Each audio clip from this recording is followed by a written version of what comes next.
안녕하세요. 오늘은 관심들이 높은 11호 부동산 대책에 대해서 내용은 전반적으로 알고 계실 거니까 오늘은 압축 영상으로 준비를 해 보았습니다. 지금 보이는 화면은 제가 출간한 저서에 관한 내용이고요. 우선 순서는 이렇게 7개 정도로 구분을 해 봤는데요. 지정 현황, 또 지정 기준, 또 규제 내용들 3개 하고요. 토지거래허가 구역이 시장에 미치는 영향, 또 전세대출 DSR 이런 순서로 정리를 좀 해보고요. 마지막으로 이제 오늘 영상을 또 전반적으로 총평하는 시간을 한번 가져보도록 하겠습니다. 일단 규제지역 지정 현황을 보게 되면은 그 변경 내용이 조정 대상 지역과 투기과열지구 2개가 있고요. 어떤 허가구역이 하나가 있는데 지역은 다 동일합니다. 지역은 서울 25개구 전역과 경기도 12개 지역 전부 다 동일하고요. 단지 토지거래 허가구역에서 대상이 아파트뿐만 아니라 동일 단지 내에 아파트가 1개 동 이상이라도 포함된다고 하면은 연립다세대도 대상으로 포함시키고 넣어놓고 있습니다. 이런 부분들을 좀 조심해야 될 것 같고요. 규제지역 지정 기준을 보게 되면은 비슷한데요. 조정대상 지역 지정 기준, 투기과열지구 지정 기준, 3개월간, 최근 3개월간 주택가격 상승률이 물가 상승률보다 현재 높은 곳이나 물가 상승률보다 1.3배 이상 높게 나타나는 지역을 규제지역 지정 기준으로 정했다. 이런 내용입니다. 조정 대상 지역 및 규제 내용을 좀 보게 되면요. 기존권 의미가 없고요. 변경 내용은 역시 한번 읽어보도록 하겠습니다. 25개 구역인데요. 25개 구역. 서울시 25개 구이고요. 경기도는 12개 지역인데 광명시, 과천시, 수원 영통 장안 팔달구, 성남 분당 수정 중원구, 안양시 동안구, 용인시 수지구, 의왕시 하남시 이렇게 12개 지역으로 되어 있습니다. 일단 대출을 좀 보게 되면요. 주택담보대출은 무주택인 경우는 40%만 인정하겠다. 유주택은 아예 인정을 안 하겠다. 없다. 대출 없다. 그런 얘기고요. 대출 한도는 6억 원 이하다. 또 전세대출인 경우에는 1주택자 대출 한도를 2억 원으로 정하고 있고요. 전세대출 보증비율은 80%, 조건부 전세대출 금지. 즉 대출을 받아서 구입 잔금, 매수 잔금을 지불하는 그러한 것은 금지시키겠다 그런 얘기죠. 신용대출 1억 원 초과한 사람은 1년간 규제지역에서 주택을 구입할 수 없다 이런 내용입니다. 또 세제를 좀 보게 되면은 다주택자 취득세 중과는 기존 그대로 2주택 8%, 3주택 12%고요. 다주택 양도소득세 중과 및 장기보유 특별공제도 전면 폐지해버리겠다 이런 내용이 지금 포함이 되어 있습니다. 양도세 1세대 1주택 비과세 요건도 강화하겠다. 또 전매인데요. 수도권에서는 3년, 지방에서는 1년 동안 전매 제한에 대한 부담을 주겠다 이런 얘기인데 수도권이 자주 나오는데요. 수도권에 대한 내용은 수도권은 서울과 인천, 경기도를 수도권이라고 하지요. 알고 계시는 분도 계시겠지만 서울, 인천, 경기 이렇게 정리를 하시고 나서 본 영상을 계속 시청해 주시면 도움이 될 것 같습니다. 청약은 조정대상 지역, 그 조대지라고 하는 조대지에서는 재당첨 제한 7년이고요. 정비사업, 재개발 재건축은 재건축 조합원당 주택 공급수 1주택으로 한정한다. 기존에는 1+1이 가능했는데 이제는 그것도 안 해준다 그런 얘기죠. 자금조달 계획서하고 입주계획 신고서를 의무적으로 제출해야 된다.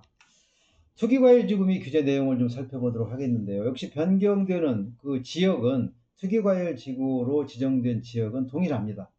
조정대상 지역하고 동일하고요. 또 대출도 마찬가지로 동일합니다. 주담대 LTV 40%, 유주택은 불가, 대출한도 6억 원 이하.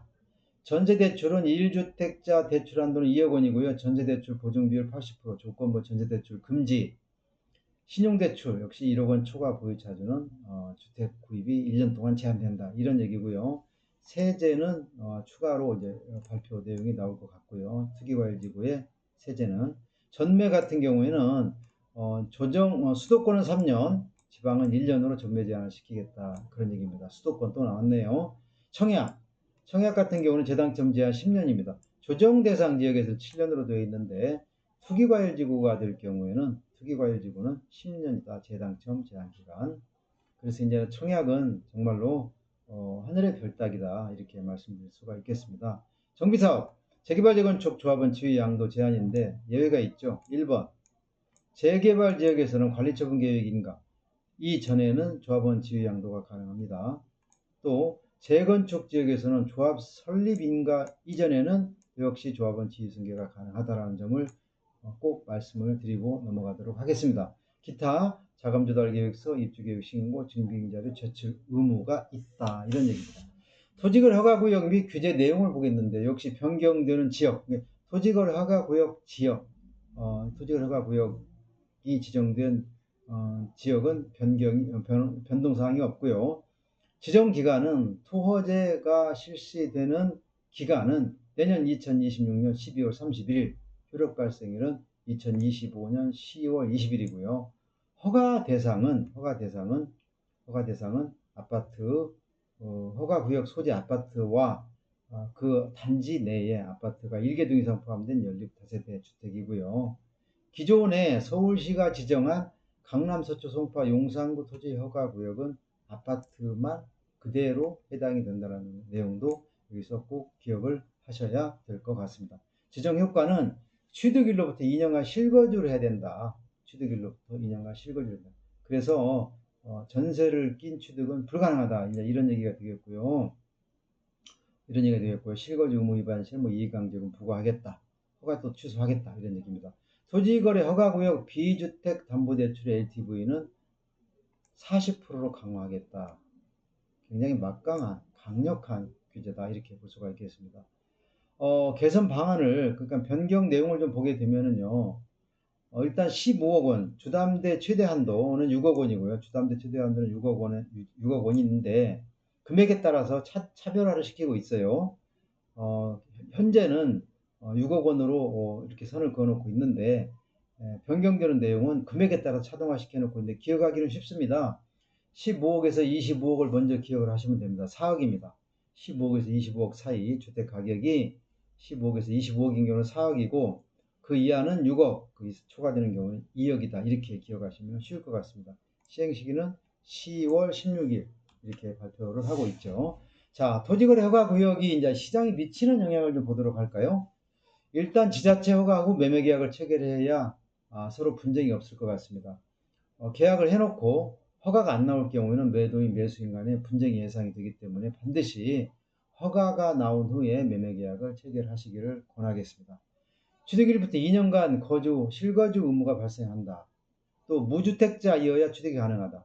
그런데 상속을 받은 경우에 예를 들어서 상속을 받아서 형제들이 33%씩 삼형제가 나눠 갖고 있는 경우에는 또 어떻게 할 것인가.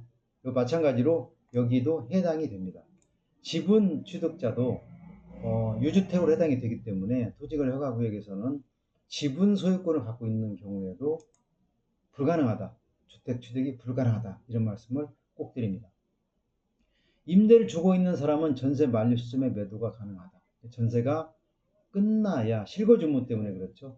실거주무 때문에 전세 만료 시점에 매도가 가능하다. 또 실거주자만 주택 취득의 기회를 주는 법적 장치다. 이런 말씀을 다시 한번 드립니다. 전세대출 DSR입니다.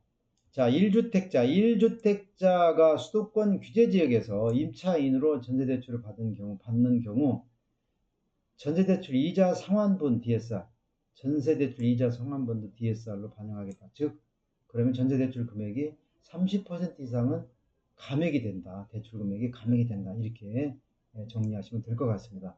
10월 29일부터 시행이고요. 자, 오늘 영상을 좀 정리해 볼까요?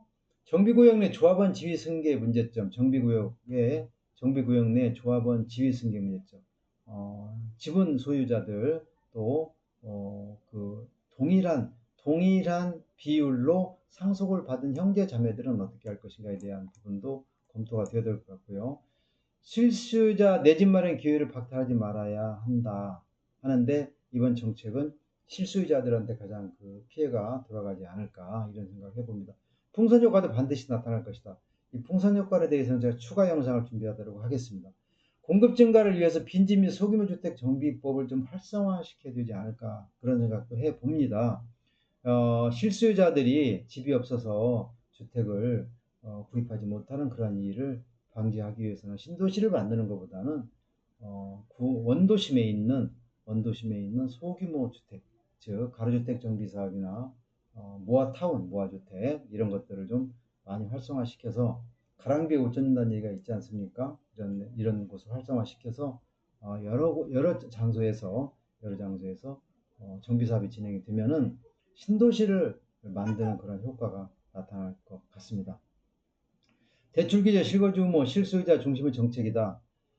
이번 영상을 한마디로 표현해봐라 이렇게 말씀을 하신다면은 집 갖고 집 가지고 장난치지 마라 이런 내용이 될 것 같습니다. 이제는 집 가지고 투기할 생각 하지 말아라 이런 내용이 될 것 같습니다. 하지만 그래도 솟아날 구멍은 있다 이런 말씀을 좀 드리고요. 어떻든 간에 실소유자들이 이번 대책으로 피해를 많이 받을 것 같은데 이런 것들을 좀 솟아날 수 있는 구멍을 좀 만들어주는 그러한 대책이 좀 추가로 나와야 되지 않을까 이런 말씀을 마지막으로 드리면서 본 영상을 마치도록 하겠습니다. 좋아요, 구독 부탁드리고요. 다음에 또 좋은 영상을 가지고 찾아뵙도록 하겠습니다. 감사합니다.